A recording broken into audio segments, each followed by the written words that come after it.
কাঠবিড়ালিও কি নেকটার খায় নাকি? কাঠবিড়ালি নেকটার খায় না? নেকটার খায়, আমি ফুলটা জানতাম খেয়ে না। ফেলে, ফুলটা খেয়ে ফেলে, গর্ভাশয়টা খেয়ে ফেলে। গর্ভাশয়টা যখন ছোট থাকে তখন খেয়ে ফেলে।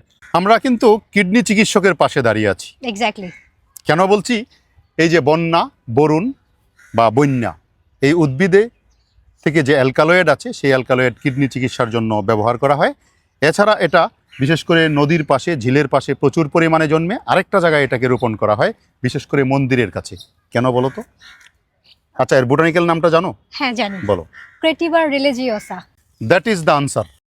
ক্রেটিভা রিলিজিওসা। রিলিজিয়াস থেকে রিলিজিওসা।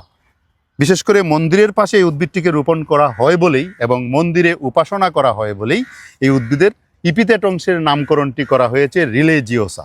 এটা কিন্তু প্রচুর পরিমাণে বাংলাদেশে জন্মে, বিশেষ করে বসন্তে প্রচুর ফুল ফোটায়, বিশাল আকার একটা বৃক্ষ হয়। এটার কিন্তু আরেকটা ব্যবহার আছে। এই যে ফুলগুলি আছে, কচি ফুলগুলি উঠিয়ে নিয়ে রান্না করে খাওয়া যায়। এটা রান্না করে কিভাবে? মানে আপনারা কি জানতেন রান্না করে খাওয়া যায়? যদি জানেন তাহলে অবশ্যই কমেন্ট করে জানাবেন।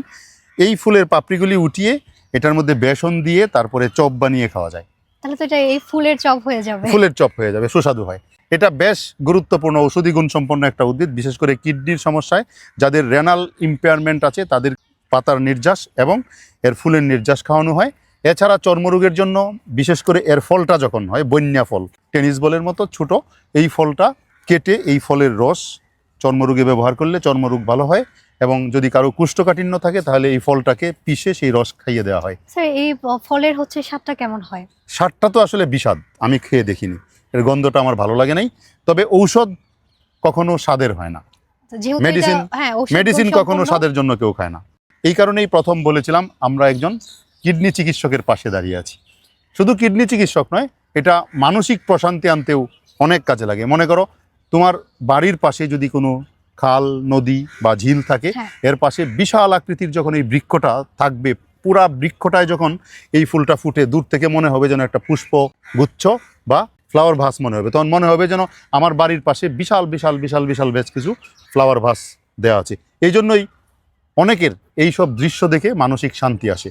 শুধু তাই না, এই ফলটা, এই ফুলটা যখন ঝিলের পাড়ে এবং বিভিন্ন জলের কিনারে জন্মে, তখন এই ফুলের পাপড়িগুলি যখন জলের মধ্যে পড়ে, তখন জলজ প্রাণীরা এটা খায়। বন্য পাখিরা এবং কাঠবিড়ালি যারা আছে, এরা এটার থেকে নেকটার খায়। তারা তাদের লাইফ সাইকেল সম্পন্ন করে এবং ফুড চেইনে গুরুত্বপূর্ণ ভূমিকা রাখে। কাঠবিড়ালিও কি নেকটার খায় নাকি? কাঠবিড়ালি নেকটার খায় না? নেকটার হ্যাঁ, খায়, আমি ফুলটা জানতাম খেয়ে না। ফেলে, ফুলটা খেয়ে ফেলে, গর্ভাশয়টা খেয়ে ফেলে। গর্ভাশয়টা যখন ছোট থাকে তখন খেয়ে ফেলে। তবে এই বন্যা বা বরুণ এটাকে ঔষধ হিসাবে ব্যবহার করতে হলে ডাক্তারের পরামর্শ ছাড়া করা উচিত নয়।